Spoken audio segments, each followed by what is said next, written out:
हिन ज़माने जे पुटन खां हर तरह हर गाल में दर हकीकत में मिठा न्याणी चङी 100 बार थी। पुट खाइन, पुटन जूं ज़ालूं खाइन, बाक़ी न्याणी न्याणी जो औलाद न खाए।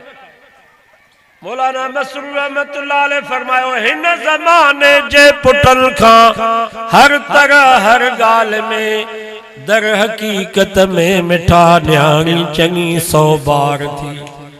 छो पुट सदाई सोच में आ, मुंहिंजो बाबो शल मरे, मिल्कियत मूंखे मिले हिनखे इहा ऊटार थी। पर धी चवे थी, या ख़ुदा उम्र अबे जी कर दराज, मूं न्याणीअ लाइ हमेशह ओट ऐं आधार थी। इन जे करे मुंहिंजे नबी फरमायो, बनातुकुम हसनातुकुम, फरमायो तव्हां जूं न्याणियूं तव्हां जूं नेकियूं अथव। न्याणी घर में ॼाई तव्हां जूं नेकियूं शुरू थी वयूं। न्याणीअ खे मानी था खारायो या बि नेकी अथव।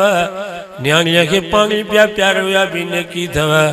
न्याणीअ जे लाइ लटड़ा वठी आयो या बि नेकी अथव। न्याणीअ जे लाइ जुती वठी आयो या बि नेकी अथव। ॼमण खां वठी शादी ताईं, शादी खां वठी मरण घड़ी ताईं जेका बि न्याणी जी ख़िदमत पिया कयो, मुंहिंजे नबी फरमायो, इहे तव्हां जूं नेकियूं आहिनि, तव्हांजे आमाल नामे में तुरंत